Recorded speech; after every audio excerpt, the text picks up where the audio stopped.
कृपया चैनल को सब्सक्राइब करें। धन्यवाद। कार्तिक मास के कृष्ण पक्ष की चतुर्थी तिथि को करवा चौथ का त्योहार मनाया जाता है। इस दिन विवाहित महिलाएं अपने पति के जीवन की सुरक्षा और दीर्घायु के लिए कठोर उपवास रखती हैं। इसके बाद चंद्रमा उदय होने के बाद और अर्घ्य देने के बाद ही महिलाएं अपना व्रत पूर्ण करती हैं। कहा जाता है कि करवा चौथ की कथा सुने बिना व्रती को इस व्रत का पूर्ण फल नहीं मिलता, इसलिए जो भी करवा चौथ का व्रत रखे उसे करवा चौथ की कथा जरूर सुननी चाहिए। तो चलिए सुनते हैं करवा चौथ की कथा। प्राचीन काल में एक साहूकार के 7 पुत्र तथा एक पुत्री थी। उनकी बहन का नाम वीरावती था।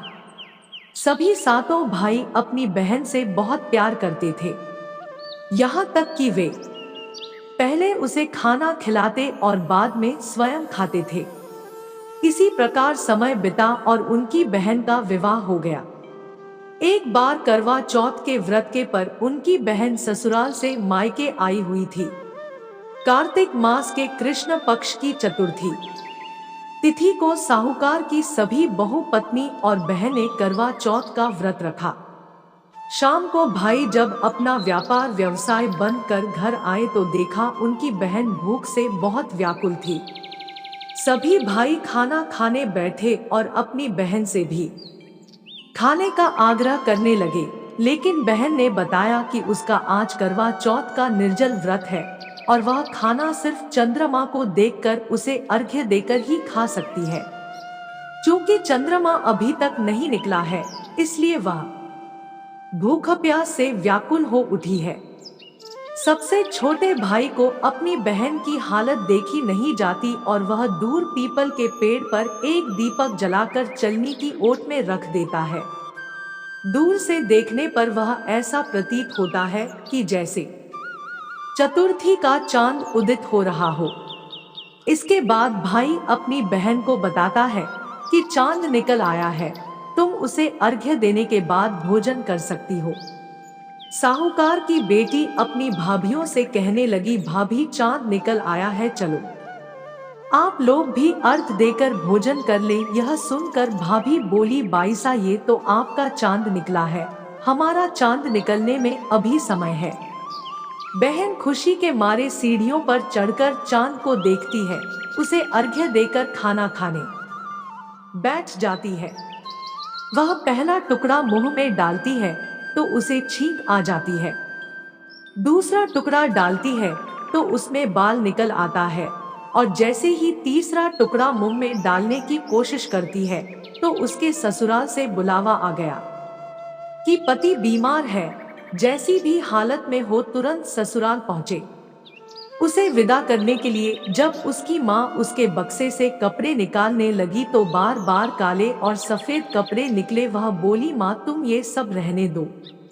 उसकी माँ यह सब देख घबरा कर बोली, बेटा रास्ते में जो भी छोटा बड़ा मिले तू सबके पैर छूती जाना और जो कोई भी सदा सुहागिन होने का आशीर्वाद दे तो अपने पल्ले में गांठ बांध देना। वह बोली, ठीक है माँ, और वो अपने ससुराल को चल दी। जो भी रास्ते में मिलता गया वो सबके पांव छूती गई। सबने सुखी रहो खुश रहो पीहर का सुख देखो यह ही आशीर्वाद दिया। ऐसी ही वो अपने ससुराल पहुंच गई। ससुराल के आंगन में छोटी ननद खेल रही थी। जब उसके पांव छुए तो उसने उसे आशीर्वाद दिया, सदा सौभाग्यवती रहो पुत्रवती रहो। यह सुनते ही उसने अपने पल्ले पर गांठ बांध ली। जब अंदर गई तो देखा उसके पति का शव रखा है और उसे ले जाने की तैयारी हो रही है। वह बहुत रोई। जैसे ही उसके पति को ले जाने लगे वो रोती हुई बोली, मैं इन्हें कहीं नहीं जाने दूंगी, मैं साथ में चलूंगी। जब वह नहीं मानी तो सब बोले, ले चलो साथ में इसे भी। सबके साथ वो शमशान चली गई। अंतिम संस्कार का समय हुआ तो वो बोली, मैं इन्हें नहीं जला दूंगी। सब बोले, पहले तो पति को खा गई, अब उसकी मिट्टी भी खराब कर रही है। वो नहीं मानी और अपने पति को लेकर बैठ गई। थक हार के सबने निर्णय लिया, इसे यहीं रहने दो, एक झोपड़ी डलवा दो। और उसमें वो अपने पति को लेकर रहने लगी।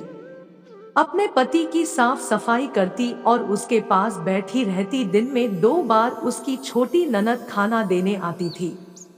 वह पूरे 1 साल तक अपने पति के शव के पास बैठी रहती है, उसकी देखभाल करती है।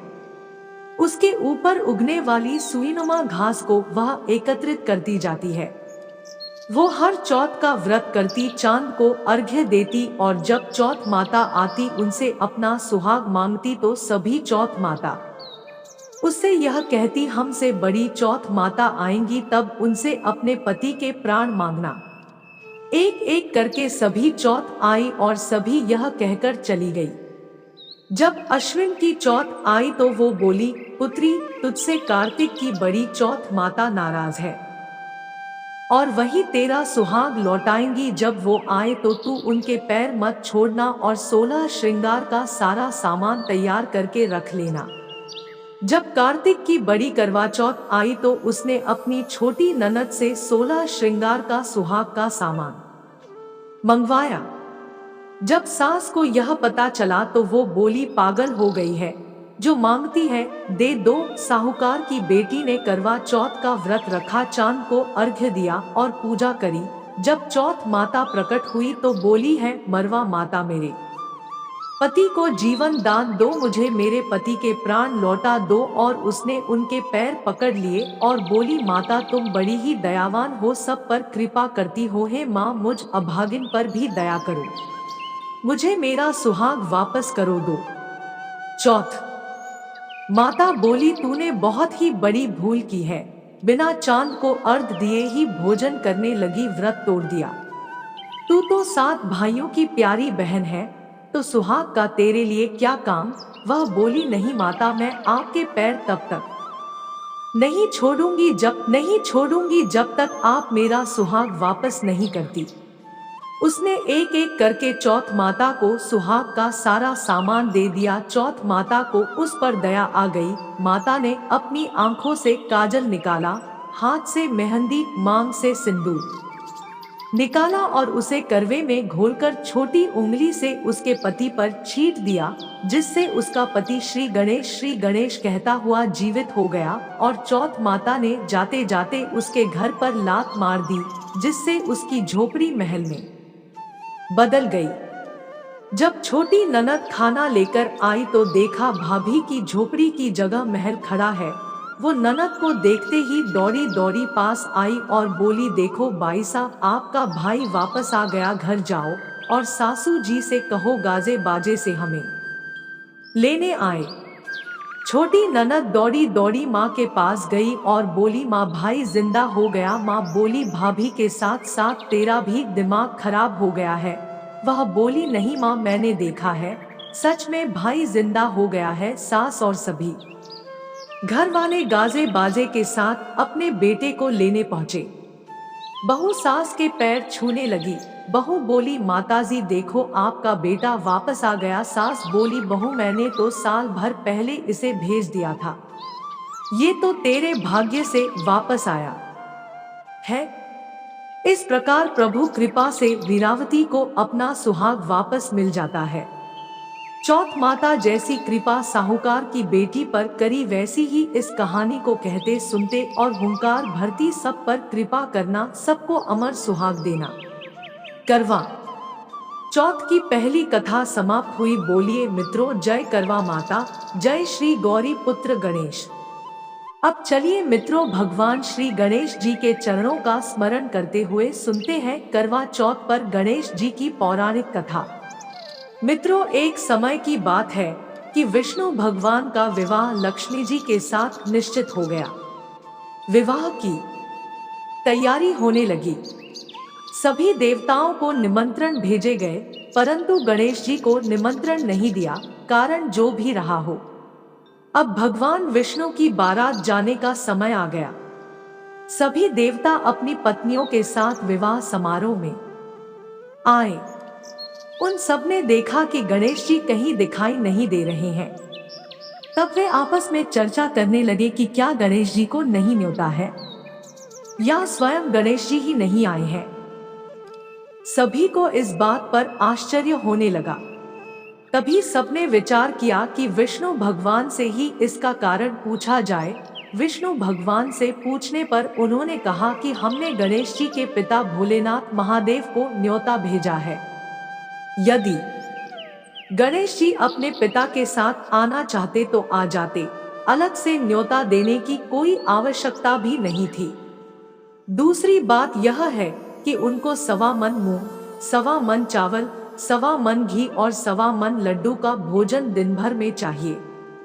यदि गणेश जी नहीं आएंगे तो कोई बात नहीं, दूसरे के घर जाकर इतना सारा खाना पीना अच्छा भी नहीं लगता। इतनी वार्ता कर ही रहे थे कि किसी एक ने सुझाव दिया, यदि गणेश जी आ भी जाएं तो उनको द्वारपाल बनाकर बैठा देंगे कि आप घर का ध्यान रखना। आप तो चूहे पर बैठकर धीरे धीरे चलोगे तो बारात से बहुत पीछे रह जाओगे। यह सुझाव भी सबको पसंद आ गया, तो विष्णु भगवान ने भी अपनी सहमति दे दी। होना क्या था कि इतने में गणेश जी वहां आ पहुंचे और उन्हें समझा बुझाकर घर की रखवाली करने बैठा दिया। बारात चल दी। तब नारद जी ने देखा कि गणेश जी तो दरवाजे पर ही बैठे हुए हैं, तो वे गणेश जी के पास गए और रुकने का कारण पूछा। गणेश जी कहने लगे कि विष्णु भगवान ने मेरा बहुत अपमान किया है।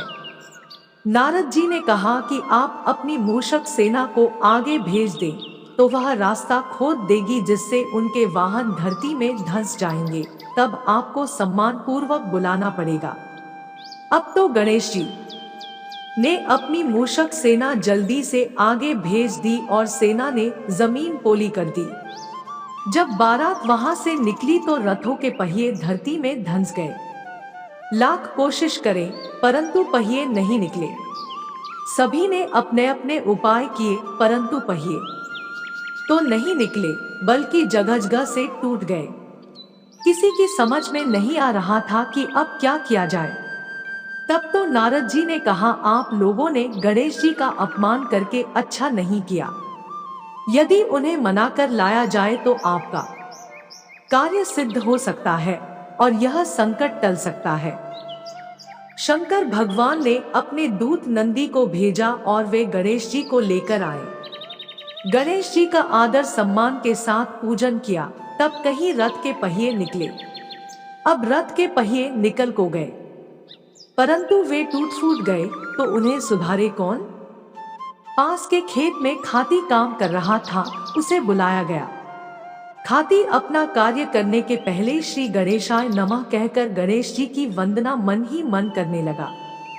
देखते ही देखते खाती ने सभी पहियों को ठीक कर दिया।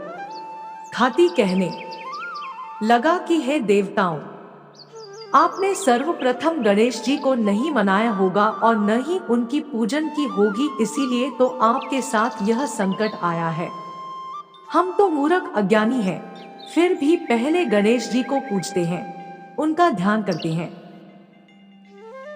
आप लोग तो देवतागण हैं, फिर भी आप गणेश जी को कैसे भूल गए?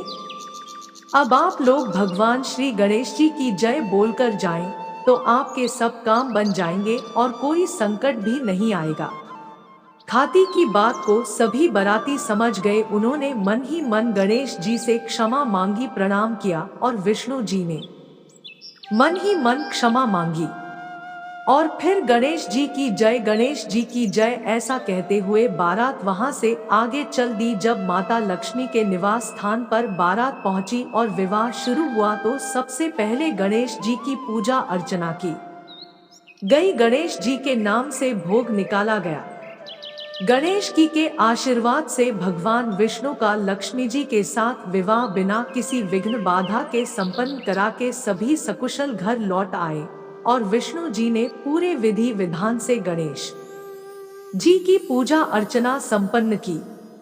ये थी गणेश जी की कथा है। गणेश जी महाराज, आपने विष्णु को जैसो कारज सारियो, ऐसो कारज सबको सिद्ध कर जो। बोलो गजानन भगवान की जय।